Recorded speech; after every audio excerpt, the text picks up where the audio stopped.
This episode of Amateur Traveler is sponsored by Travel Oregon. Find out why the state of Oregon should be on your bucket list. Amateur Traveler, episode 867. Today, the Amateur Traveler talks about trains and tanks, cathedrals and castles, a homestay, an esker, and a wife-carrying competition as we go to Finland by train. This is Chris Christensen from Amateur Traveler. Let's talk about Finland. I'd like to welcome back to the show Jane Deere, who is a travel writer. Most recent book that Jane has written is Tales of an Interrailer, and we'll talk more about what that means and what that book's about. But Jane, welcome back to the show. Thank you very much, Chris. It's a pleasure to be back. And I say welcome back. Jane did a wonderful episode with us about Bolivia not all that long ago. And Jane, where are we talking about this time? We're talking about Finland, which my husband and I spent several weeks travelling around by train in the spring. It's a beautiful time to visit Finland. And it was part of a 3-month interrail trip. For North Americans, the equivalent is the Eurail. And it's a very popular rail pass that you can get in various forms. We had 3 months continuous first class. We don't normally travel first class, I would add. And 2 weeks of that was traveling in Finland, which was good value for money because Finland is not a cheap country. Yeah. And we were lucky enough to get our rail passes on a half price deal. We did very well from them, but the 2 weeks we spent in Finland were absolutely wonderful, and we would highly recommend it. I have visited once before in my early days of interrailing when I was about 24, 25 and hadn't returned. So it was really good to spend a couple of weeks traveling around the country. And it's an easy country to travel in, I have to say. And why should someone go to Finland? Many reasons. One of the most notable is that it's the happiest country in the world. For the last 6 years, it's been declared the happiest country in the world on the World Happiness Report. So they've been conducting these reports for the last 11 years, and Finland's been the happiest country for 6 years. I have to say I was a little sceptical to start with because they do have half the year where it's very dark, and there can be a problem with alcohol. Suicide rates can be quite high. But actually, having spent 2 weeks in Finland, and we did a homestay at one point, I totally got it. I did understand. I can explain a bit more why, perhaps when I talk about the homestay. But I could understand why it's one of, or the happiest country in the world. It also has the highest rates of coffee consumption in the world. Oh, although I didn't know that, but not as strong a coffee as some places. So for coffee drinkers, this may suddenly have made sense to you. For me, not so much. But yes, I'm a coffee drinker, so absolutely.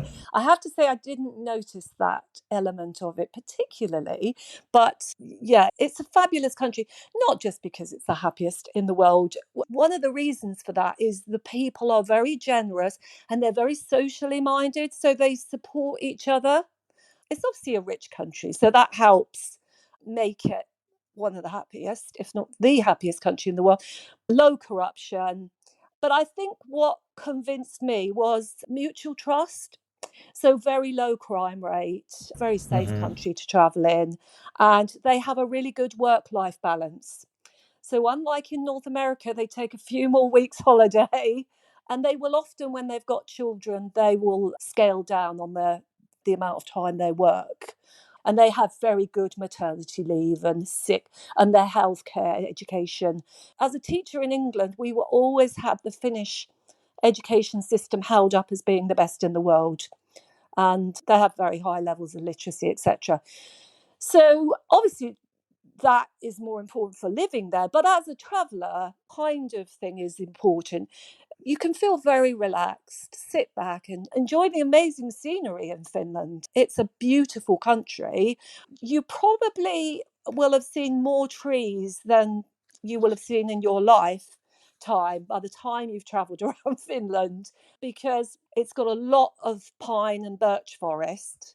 2/3 of it is forested. It's the most densely forested country in Europe. which, coming from England, that's probably one of the least densely forested countries in Europe. Iceland and Greenland would have to beat you there if we count them as part Yeah. of Europe. Yeah, but you do see a lot of trees, but there's also a lot of beautiful lakes, and the lakes have small rocky islands with pine trees. And when the sun's shining, we were very lucky, it was beautiful and sunny. Pine trees reflect in the water to make a spherical image, and it's very pretty. They have some sort of ancient castles on their lakes. But if you look at a Google map of Finland, you will see that it's got a lot of lakes, an awful lot of lakes. And it's a large country, actually. I was surprised when I Googled it. I thought it would be smaller than Great Britain, but actually it's significantly bigger, mainly because a lot of Finland is wilderness. It's the eighth biggest country in the world. It's comparable to Germany, which surprised me. And in North American terms, it's similar size to Montana and to New Mexico, just to put it in context. Yeah, so it's big because, of course, it goes way above the Arctic Circle, the border with Sweden and with Norway, but also, more importantly, with regards to its history with Russia. So hence it's recently joined NATO, has a huge border with Russia. And it's probably the first Western, or the most easterly Western country in the north, which is interesting. Excellent. Shall we start talking about your itinerary here of what you Yes. saw and what you recommend we see in Finland? Yeah. If you're coming from North America, I guess your place of entry would be Helsinki. However, if you're doing it as part of a trip to Europe, you can fly from London to some of the smaller airports, Tampere or Turku, for example, on the budget airlines. So it opens Okay. up more options if you are not just coming over for a week or 2 weeks in Finland, but you're doing it as part of a visit to Europe. So you might want to fly to London, spend a bit of time in London, the UK, and then fly on using one of the budget airlines, which are relatively cheap. And then you can go to Helsinki, Tampere, or to Turku. And although it's a huge country, actually, it only has a population of 5.5 million, and that is all centered in the southern area. You can fly into Helsinki, you can go to Tampere, which is a city 2 hours by train or car north of Turku, which is 2 hours west of Helsinki. If you have a week's itinerary, those are the three places I would recommend, with some side trips, some day trips that you can do from Helsinki.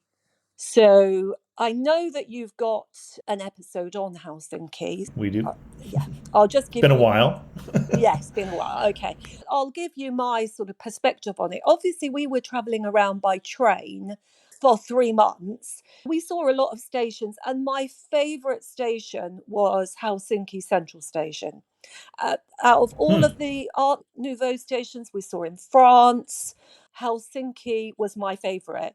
It's got a 48-meter high clock tower that was the first of several towers that were then scaled up to be the design for the 1922 Chicago Tribune Tower, which I believe was the first skyscraper in America. So when you look at it and then you look at the Tribune Tower, I had to look at the images on the internet, but I guess anyone that lives near there or has visited recently would go, oh, yes, looks like the Tribune Tower.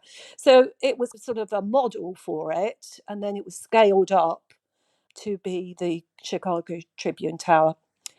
It's made out of granite. So Art Nouveau in the Nordic countries is a particular type of Art Nouveau. It's much more angular and normally granite compared to the very elegant, ornate French Art Nouveau. So you'll notice that when you go to the Nordic countries. It's beautiful, but in a different way. It's more solid and chunky, I would say. Okay. Now, this Art Nouveau station has four huge sort of almost Soviet figures outside, and they hold globes. They're very striking on the outside of the building. They hold globes to illuminate the building. However, because we were there in June, it never really got dark. It may have got a bit twilight Okay, about sure. 2:30 in the morning, but that's the thing to remember is obviously depending on the time of year that you go, we were there and it was pretty much 24-hour daylight. But if you go in the winter, you get the converse to that, the Right. opposite. It's 24 hours darkness, certainly in the north, the very far north. But I would recommend a winter visit because the Nordic countries, including Finland, in the winter are totally different to the experience of going in midsummer. And I've been to Nordic countries, not Finland actually, but to Nordic countries in the winter. And it's a fabulous experience of so much snow and frozen lakes and rivers, and obviously the Northern Lights. So Finland Right. is very popular for the Northern Lights up in the Arctic Circle, but in the winter. But anyway, so we didn't see it illuminated, but you would in the winter. And it reminded me a bit of the Musée d'Orsay that's in Paris that's been turned into a museum. I thought, oh, I'll come back and they will have turned it into an art gallery because it's so beautiful with big sort of arching ceilings and that. But yeah, you start there if you're coming into Helsinki by train, but I would recommend seeing it even if you come by air and you don't ever get on a train. Go and just have a look at the central station. Okay. I always like to go to the National Museum of a country. There are various art museums. So we went to the National Museum of Finland. Finland is a very young country. It didn't actually become a country until 1917 after the Russian Revolution. So from the 1200s, it was under Swedish rule. It was a kingdom that was part of Sweden. And then it became a Russian kingdom or was taken over by the Russians and became part of the Russian Empire in 1809.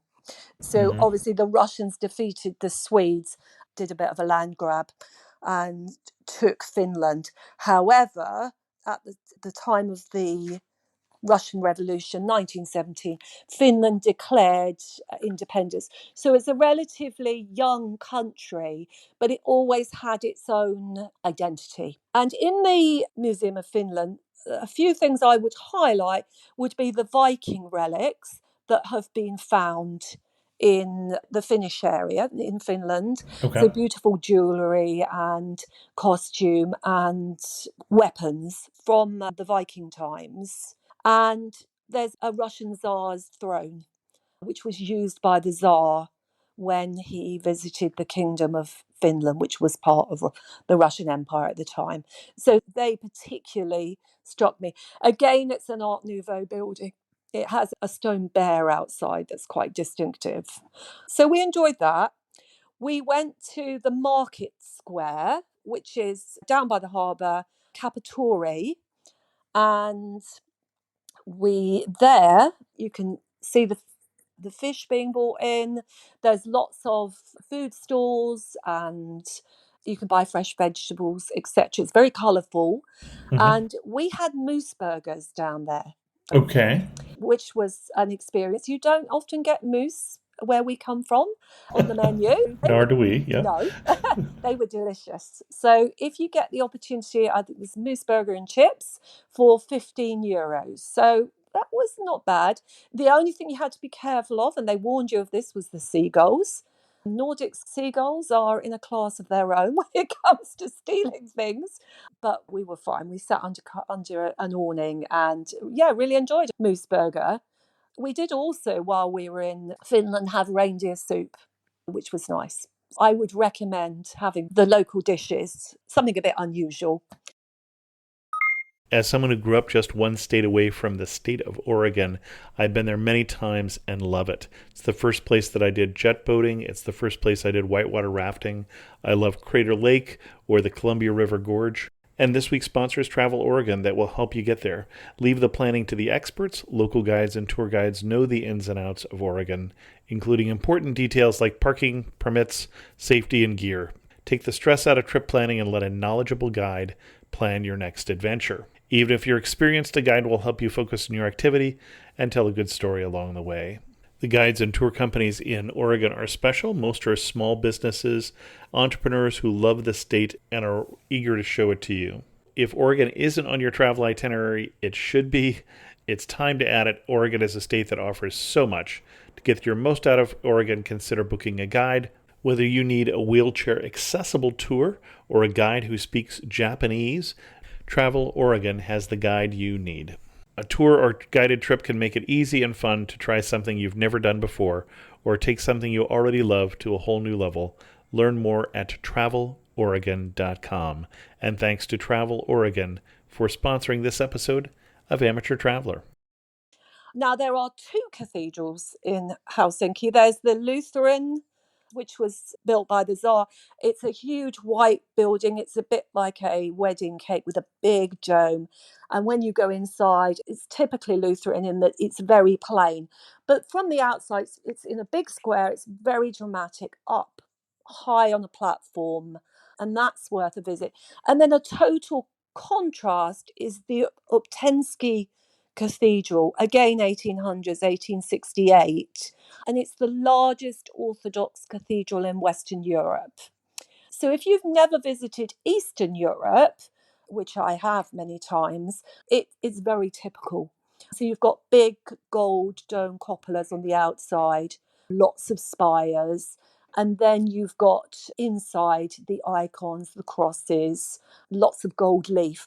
So the contrast between the very plain Lutheran cathedral, Helsinki Cathedral, and the Upensky Orthodox is quite a contrast. They're very close to each other. The Upensky is near the old warehouse area and it's on the water.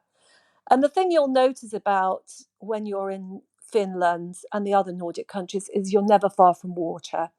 So Right. what we used to do is go and have a drink on the deck of a boat. So they have lots of bar boats. And on this occasion, we had one on an old lighthouse boat, sat up on Okay. the deck, looking out over the harbour. And they said it had actually been sunk during the war and then brought up to the surface and was now a bar. We did that in various places in Scandinavia. I can talk about that a bit later on. Now, day trips. We did a day trip to Suomenli Fortress, which I highly recommend. It's only 20 minutes from the market harbour where we had the moose burgers. Suomenlinna, I hope I'm pronouncing that if you have any Finnish speakers, is Finnish castle, and it's on an island in the archipelago just off Helsinki. And it was originally called Svenborg Castle, which means Swedish castle. And it was built to deny the Russians access to the Baltic, which didn't succeed because during the Swedish-Russian War of 1808 to 1809, it was claimed by the Russians. And they strengthened and expanded it. And it's still a naval base, so they still train recruits there. But it's interesting to go and see the fortress, historic fortress. It's a large area, you can have a wander around. There were lots of barnacle geese with chicks when we were there. A bit defensive of their chicks, but they were very cute, fluffy chicks. And And we they've got should some. say that it is a UNESCO World Heritage Site as well. Correct. Yes, you're right. It is, which makes it even more important. And it's got a number of military museums on it. So we went to the military museum. My husband's really interested in his military history, but even he hadn't heard of all the wars that they've been involved in. So Hmm. it started with the Civil War, early 20th century. Then there was the Winter War, I think was Sure. against the The war against Russia. Russians. Yeah. Yeah, the Continuation War, and they were all sub wars of the sub battles of the Second World War. Continuation War and the Lapland War. The Germans were definitely involved in. They were definitely against the Germans and the Russians in those wars. So quite a few. If you're interested in military history, and they had a lot of artifacts, tanks, and uniforms and models to explain it. And they've also got a submarine that you can go around, the Vesico submarine. It was launched in 1933. It's quite a small submarine, and you can go on it. It sank a Russian merchant ship, the Viborg, in its time, and took part in the continuation war, I think. And that's there for you to go on and get a feel for what it was like being on a submarine. I definitely came away thinking, I'm glad I'm not crew on a submarine. Which is claustrophobic is the answer Yeah, to oh, the very. of what it feels like to be in a submarine. Yes, Absolutely, especially as this is a very small submarine. I've been on right. submarines before that are bigger, but this was a sort of a pocket-sized submarine. But it gives you a feel for what it's like to be on a submarine. And then I particularly liked the Lighthouse Church. I've never come across that combination before. So up on the hill, they had a church and the tower had a lighthouse on top. It brought a whole new meaning to the light of God. And that was Okay. interesting. Yeah. As I say, it's only 20 minutes from the harbour, so it's well worth a visit. And it's nice going out into the archipelago. You go through a number of the islands and get to look back at Helsinki from the water. And it's not expensive to do that. We just bought tickets. It's like just going on a local bus. It's best to do it on the local service, not do it as a tour. Okay. Now, a couple of day trips, Porvoo, Porvoo, is a town, it's about an hour by bus from Helsinki. And I like Porvoo because it's one of the old traditional wooden towns that you find throughout Scandinavia, with all the old traditional wooden buildings. And of course, wood is definitely not in short supply in Finland. Wherever you go, in the sidings and along the tracks, huge piles of wood. So obviously they build all their houses, as they do in the other Nordic countries, from wood. And so Porvoo is a historic town. It's only 1 hour by bus. You can't get a train there, but it's about an hour by bus from the centre of Helsinki. And I definitely recommend that, particularly if you haven't been to other Nordic countries, to see their typical wooden buildings. I enjoyed Porvoo. I've been to Helsinki and Porvoo, the only two places I've been in Yeah. Finland. So you had a good introduction to Finland. And they've also got an open air museum. We didn't go to this one, but they're very popular in Scandinavia. Yeah. So the Surassi, not sure if that's how you pronounce it, open air museum. So if you are there for a week, it's a good idea to go to the open air museum. It's quite close to the centre of Helsinki. It's on an island, but connected by a bridge.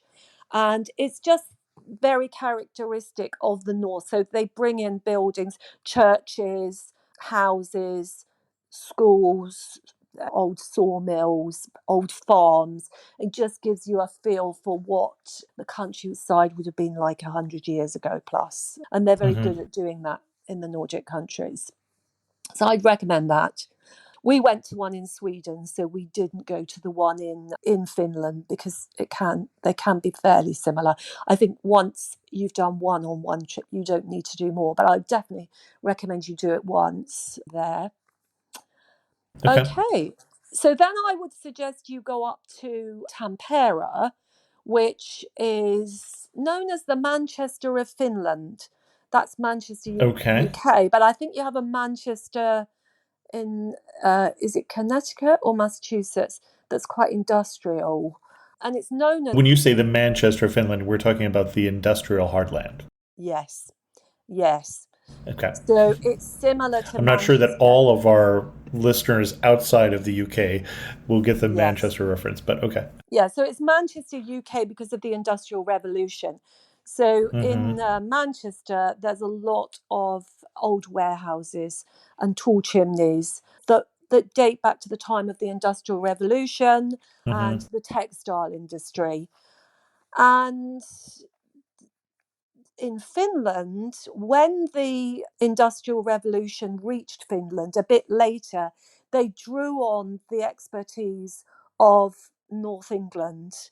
And a lot Sure. of people went to work from England in the textile factories, I guess to take their knowledge and skills with Mm-hmm. them. So I was on a bus. We just crossed the border actually in the north, and I got chatting to a man called Albert.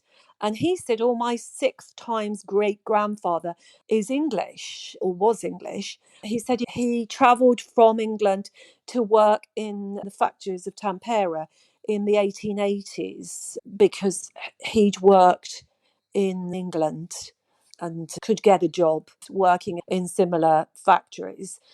And he actually was interesting because he was an army reservist. So he was clutching his beret with a golden lion badge, told me all about, because they have conscription and then they stay Right. in the reserves. That's very common in the Nordic countries, including Finland. And so we were chatting. But it was interesting because we were then going to Tampere. And when you go to Tampere, you think, oh, yes, gosh, this is like Northern England. So although they don't have those textile factories anymore, obviously they've moved on, but they've kept them. The Finlayson textile factory, which was opened in 1820 by a Scotsman, James Finlayson, has now been converted into museum, shops and restaurants. So it's quite nice that they've kept the industrial heritage. And along the river, you've got all the old brick chimneys rising up. So it does have a very different feel to to Helsinki and to Turku, the old capital, which is quite Okay. nice because it's not more of the same. So the geography of Tampere is it's between two lakes. One lake is higher than the other, and there's a river that runs from one lake to the next. And because it runs downhill, they harnessed the power of the water running down that river into the Oh, lower sure. Okay. lake, into a Makes weir. sense. Yeah, and the weir is still there. So you can wander along the river. There we had a drink on the river on a barge boat, so a barge that had previously been a German river barge and was now a bar. So we sat on the river and watched the world go by really with a beer. And it's nice just Mm-hmm. to have a wander around. They've got an attractive old bridge from 1929, which has got big statues on it. And I think because of the Russian influence, it felt very Soviet. Now, they weren't under Soviet rule, but it did feel like one of the bridges that you would get in Moscow or around Russia and the Soviet Union. And they have my favourite building was the Art Nouveau fire station because there's a bit of a story to it. So it was designed by a female architect, Wivy Lon, and she was clearly an excellent architect, but the male architects were rather jealous of her and they wanted her to marry because when she married, she would no longer be able to, in those days, practice as an architect. She never did marry. That it's rumoured that she was a lesbian. Obviously, they didn't get their wish, and she continued as an architect. And it's a beautiful building, and the fact it's a fire station, probably the most beautiful fire station I've ever seen. And that's right in the centre for people to see. There's a couple of notable churches. The Tampere Cathedral is Art Nouveau and very beautiful. Lots of beautiful Art Nouveau pillars and stained glass. When I was there, they had police choirs practicing, and apparently singing in choirs is very popular in Finland. So that wasn't unusual. And then, as a total contrast, is the Calavan Church, which was described as looking like a huge grain silo. When I went to see it, it does look exactly like a huge grain silo. But it's strangely It does. attractive. Yeah, doesn't it? Yeah. It's really high, really tall. And when you Mm-hmm. go into it, you peer up at the ceilings. It's all pine wood that ripples from one side to the other, whether it Hmm. be the pews towards the organ or the ceiling. It's absolutely beautiful, very unusual, very Very striking. Nordic modern. Yeah. Yes, absolutely. Now, something else in Tampere that we did was go up to the largest esker in the world, which is just outside Tampere. And an esker is a huge gravel hill that was Okay. left at the end of the last ice age. It's the highest in the Okay. world, and it gives you great views out over both of the lakes either side. And we had a wander around there. There's a viewing tower that gives you the opportunity to look back towards Tampere and its brick chimneys. And it's got some old wooden buildings on top of the Esker. So I'd certainly recommend going up there. When we were in Tampere, we did a homestay actually, which was really interesting because we stayed with a family who live in a community, and they were mainly the reason why I concluded it is a very happy country, Finland. So they lived in an old wooden house that was one of 40 houses that encircle a courtyard, and everybody that lives in that, all the families are part of the community. And it was originally built for the workers of the shoe factory. And it's quite special because a lot of the old wooden houses in Tampere were knocked down in the 20th century and just Okay. replaced by tower blocks and modern buildings. So this area is very historic and unique. And the lovely family we stayed with, they were a family of four, but their house is actually two of the old houses knocked together. And the workers from the shoe factory, they would have had a large family in just half of what is now their apartment.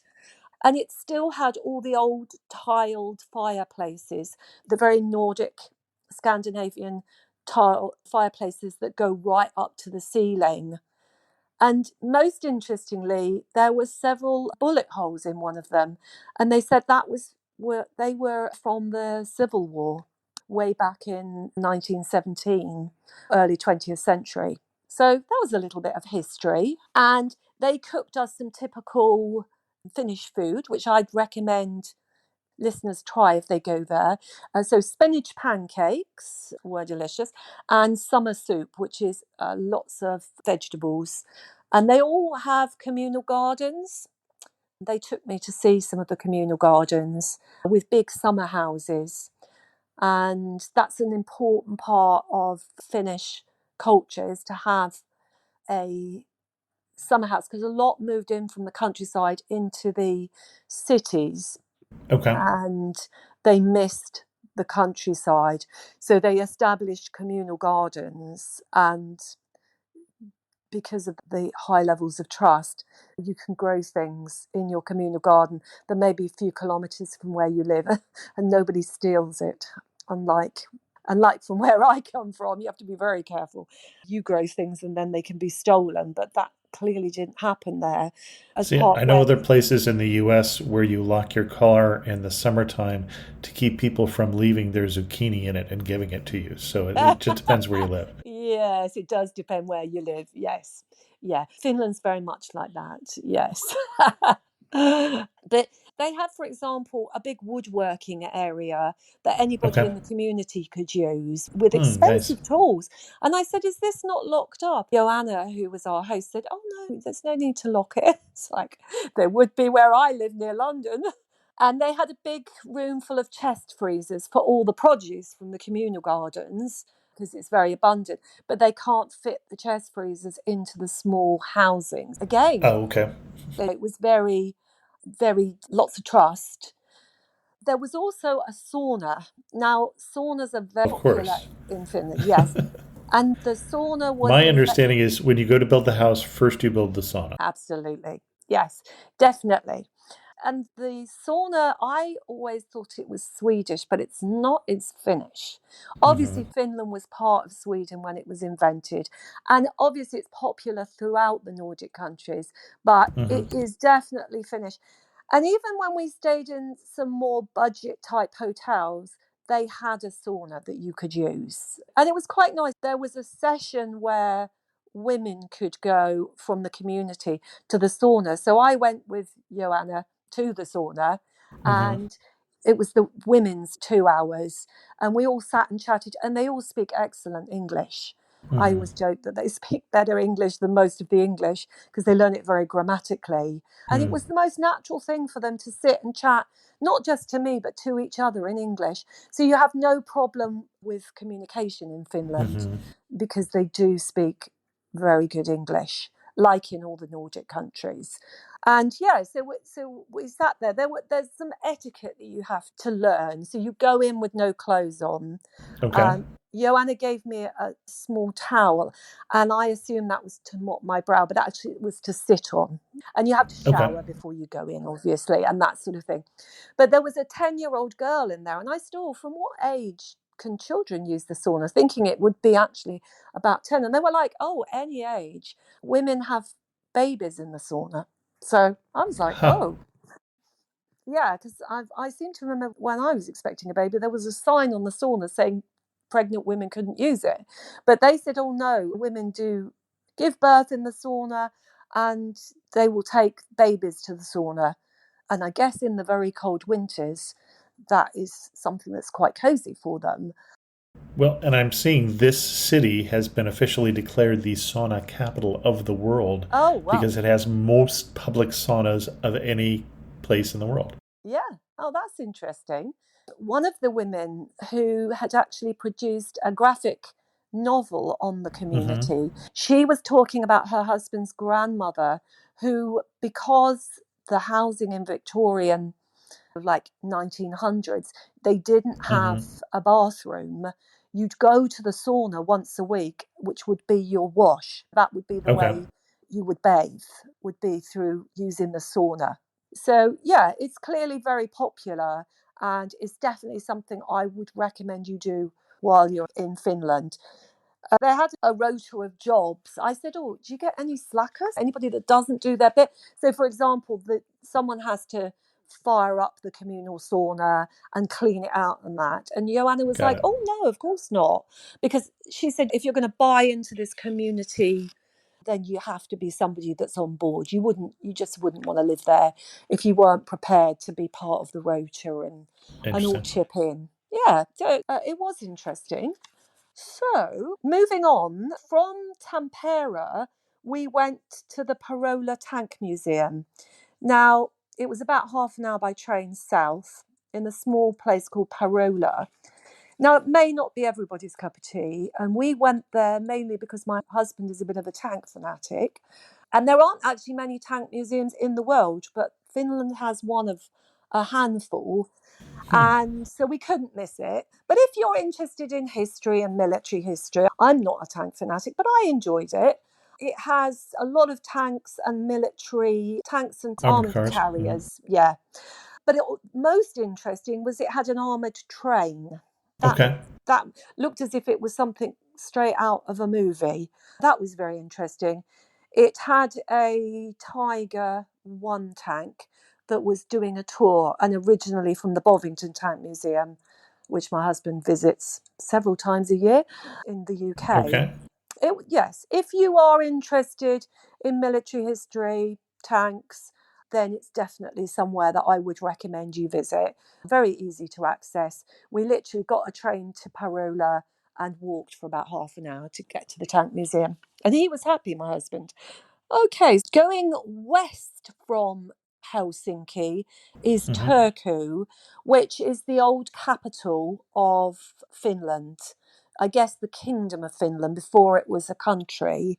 I think it And was a duchy technically, but yes, a duchy. Yeah. yep. Yes.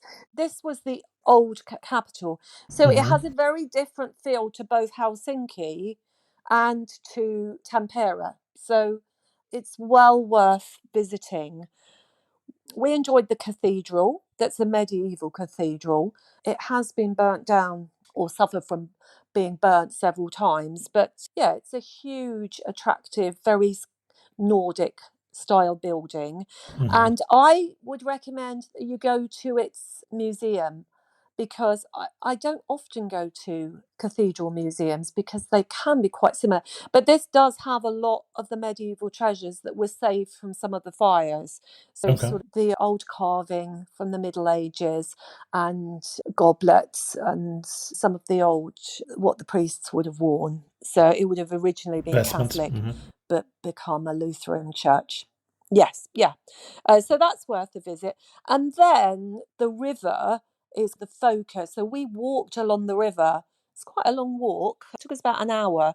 But along the river, they have a lot of historic boats, and you can buy a ticket to visit all the historic boats. We particularly liked the Sigyn, Sigyn, which is a three-masted merchant ship built in Gothenburg in 1887. Okay. And there were a number of small naval vessels, and they're all along the riverside. So you can see them pretty well without buying a ticket, but you can buy a ticket and go on them if you wish. Okay. It's up to you. But it's an experience just walking along the river and seeing them, seeing the big masted ships, of which there are a number rising up above you. And then at the end, the other end from the Turku Cathedral is the Turku Castle, which is, having spent some time on our interrail trip in France along the Loire Valley, where you have all the fairy tale type castles.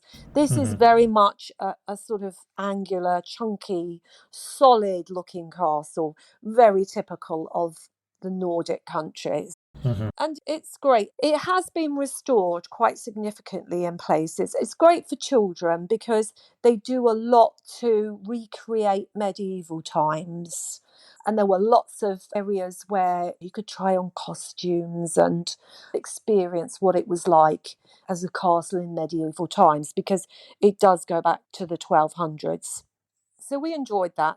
It's very photogenic. So there was a wedding going on there and they were having the photos taken outside. I definitely recommend that. On the way back, we went across the river.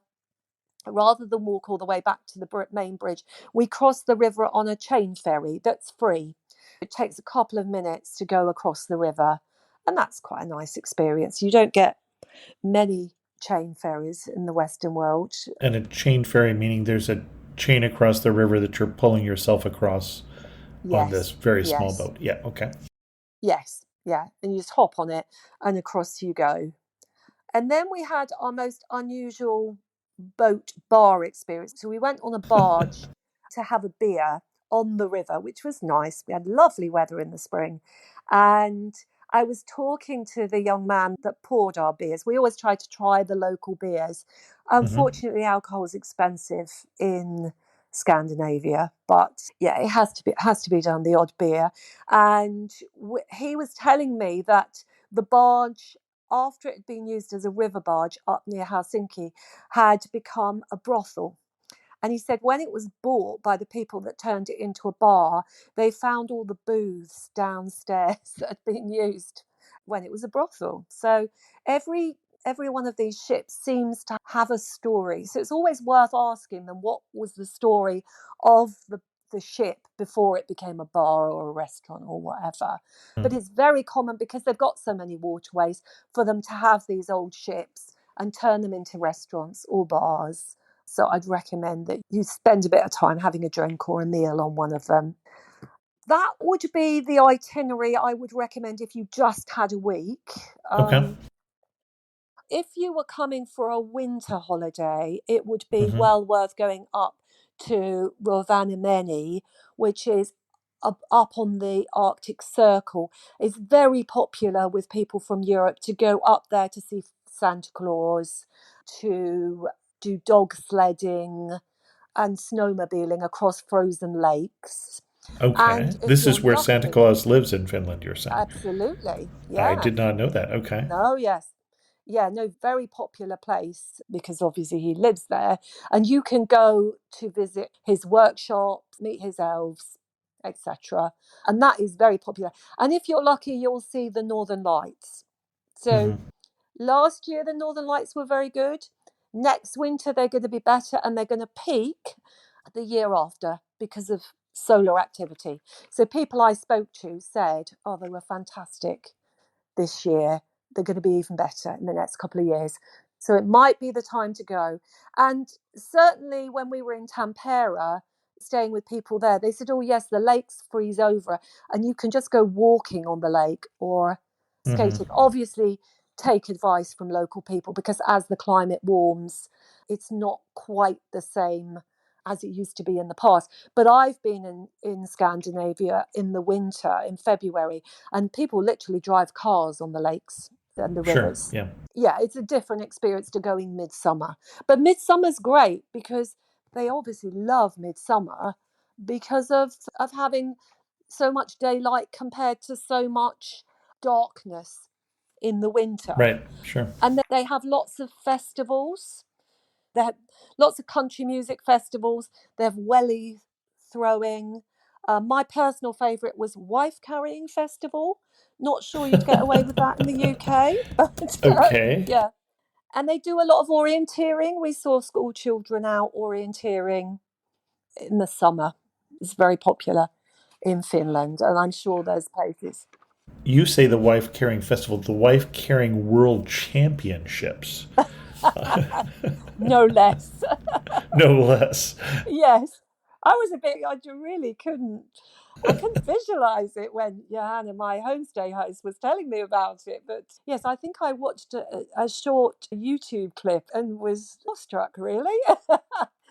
But And my understanding is you can win your woman's weight in beer. that's quite valuable actually in Yeah, Finland exactly. because, So, yeah, beer is expensive. I know my husband was having beer, but unless you go to an official government alcohol shop, it's all low alcohol. So I quite like a glass of wine, and we got to Finland, and I was like, oh, the wine is similar cost to home. And then I realized it was 5% as opposed to 12.5%. It's not quite the same. Yeah. But they do use the euro, which is mhm. useful if you're traveling in other parts of Europe, because most of Europe uses the euro, Right. unlike the other Nordic countries that use versions of the krona. And Finland does stand out a little bit from the other Nordic countries. Denmark, Sweden, and Norway, their languages are similar, but the Finnish language is very different. It's more No, related. I noticed you were very careful to call it Nordic and not Scandinavian Yes, because the other three that's are a bit. Scandinavian, but the four of them Yes, are Nordic. Yeah, exactly. yes. But in the UK, we often refer to Finland as Scandinavia. So, Hmm. so it's how pedantic you're being. I think purists would say it's Nordic but not Scandinavian, but Right. a lot of people would just call it, along with Iceland, which, and even Denmark could be considered not to be Scandinavia. But yeah, so for the purposes of this, I'm calling it a Nordic country. Hmm. Yes, yeah, but you will hear people call it Scandinavian.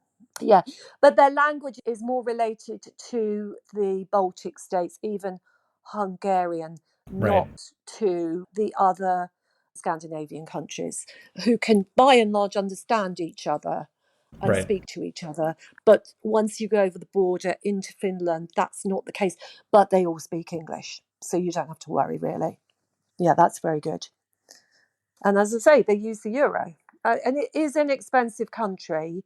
We stayed in mid-range hotels, Okay. but they were on average €100, whereas in Oh, France we were that's not staying terrible. Okay. in equivalent that were sort of 60 to €70. Got it. Okay. Yeah, so it's more expensive. The other thing that you have to recognise about the whole of the Nordic area is they rely on technology, done away with people. So when you're a bit older like me, and I'm fairly au fait with technology, but not entirely, it can be a bit frustrating. So you'll have a lot of Yep. hotels and apartments where hotels, for example, they will text you a code to get into the room, or they will send you a key on Sure. an app and there's no person. So that pushed my blood pressure up a little bit. But by and large, it was fine. It was fine. We got We it. know that the birth rates are low in Europe, and Finland is lower than average, and so they Yes. are planning on getting by with fewer people. And of course, this is where Nokia was from, so they were big into cell phones well Oh, before of other places course. in the world. So Absolutely. Yes. Yeah. We never ended up sleeping on the park bench because we couldn't get into our hotel rooms. And that's good. everybody's really helpful. They gave me some Wi-Fi access to access my key and that sort of thing. The other thing you'll notice is at stations, bus stations, apart from the big cities, and there aren't many of those, they won't have people. So you'll have to buy your ticket online or from a Okay. machine. And then if you've got a problem, where do we get that rail replacement bus from? There's no one to ask. Okay. So it can be a little frustrating at times, but I don't think it's long before the rest of Europe goes that way. So it was good practice, I guess, for me. So you But were living slightly in the future. Okay. yeah, it did feel a bit like that. It was a bit futuristic at times, but I guess it's a way of cutting costs because if you don't Sure. need to employ a person, but the trains are excellent in Finland. We obviously travel by train, but they have also good buses, or Hmm. hiring a car is an option because the roads are excellent. Having a very harsh climate, Hmm. they don't have potholes and things like that. But the trains, very modern, double decker with big picture windows. When you travel by train, it can be a bit like, oh, it's another tree, another fir tree, and it's quite a Sure. flat country. It's so different to Norway, which is like Right. scenery on speed.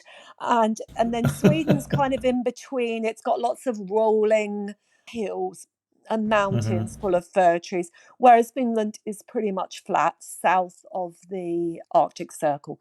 People do go up to the Arctic Circle to hike, where there's the highest mountain is 1,300 meters, which is the same as Ben Nevis in the UK, the highest mountain. But you have to go way up into the wilderness for that.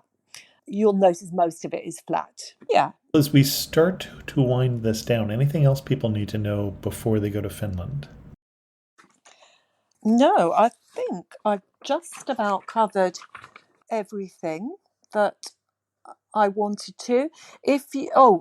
Board games. They love board games. You'll probably find if you do a homestay or if you're in a hotel, there'll be lots of board games. They all seem to be into their board games. So if you And like I board games, assume we're talking about the newer Euro games rather than the older Monopoly style board games.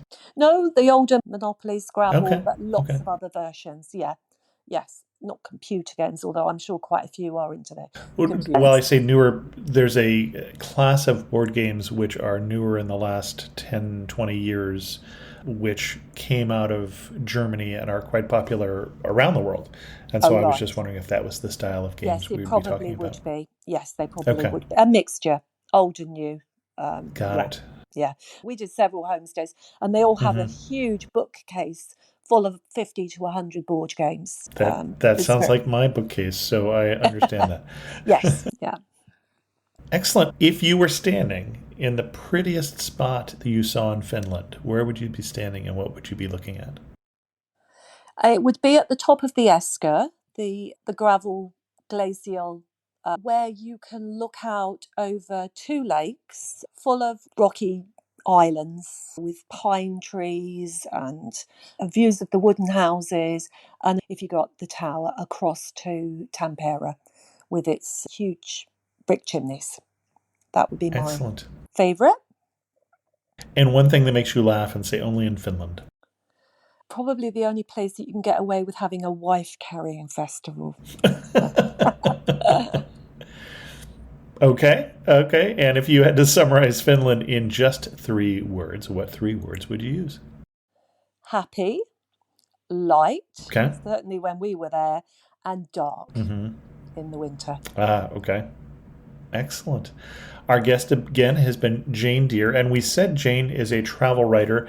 And I think you explained already the tales of an interrailer. Basically, you're talking about traveling Europe by the Interrail pass in this latest book.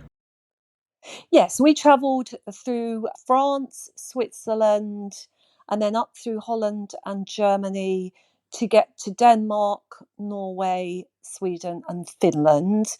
And the book is a light-hearted look at account of our travels.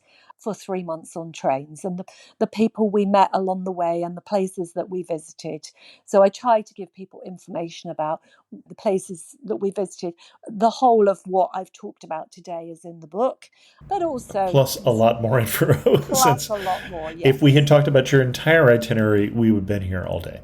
you would have been, because we were in Finland for 2 weeks and traveling for 3 months. So Yeah. yeah, but as I say, if North American listeners can do the URL, and many do, so I'm on several Facebook pages, and lots of Americans come on and ask questions about doing the URL. You can do it either continuous 1 to 3 months or 2 weeks, Yep. or you can do 14 days in a month. So you have 14 travel days, and it's good value. And of course, the European train system is extensive to North America. Right. So it's a good way of traveling around Europe. And you can use it in most countries, all the way across to Turkey, Western Europe, the UK, throughout. So I would definitely recommend it. Well, Jane, thanks so much for coming back on the show, talking about your love for Finland. Thank you for having me, Chris. I suspect we will have Jane on again sometime in the future. Yes, absolutely. I'm a big fan of the podcast. I certainly will be pestering you to come on again at some point and listening to your wonderful podcast along the way. I always take it with me on my travels and always use it to research my destinations. Thank you for all you do for us travelers. You are most welcome. Special thanks to the patrons of this show who help support Amateur Traveler financially. If you're interested in becoming a patron of the show, you can learn more by going to patreon.com/amateurtraveler. I heard from Dan recently, who responded to the show I did recently on Belize and Guatemala. Chris, I just finished this podcast and laughed out loud when you messed up on your 3 words to describe your trip and you added Mayan. That is not as easy as it seems, is it? I've had some good summer travel as well. Portugal, England, Albania, and Hawaii. Yeah, Dan, I actually left in my mess up there just as a tribute to all of the other guests who have had to put up with me asking them to summarize a whole week-long trip in just 3 words. Lisa responded to the recent episode on Nepal, loved the recent episode on Nepal. There is so much to that country besides an Everest trek, and you guys captured it so well. Thanks so much, Lisa. Glad you liked it. Dave Lee from GoBackpacking.com, a friend and former guest on the show, said, Belize and Guatemala were my second foray into backpacking in Latin America way back in 2006. Amazing how much there is to see and do in the region. I still miss Key Caulker and Belize. Such a relaxing little island. I spent a week of my trip there. Thanks so much, Dave. And with that, we're going to end this episode of Amateur Traveler. If you have any questions, send an email to host@amateurtraveler.com, or better yet, leave a comment on this episode at amateurtraveler.com. And thanks so much for listening. I got to see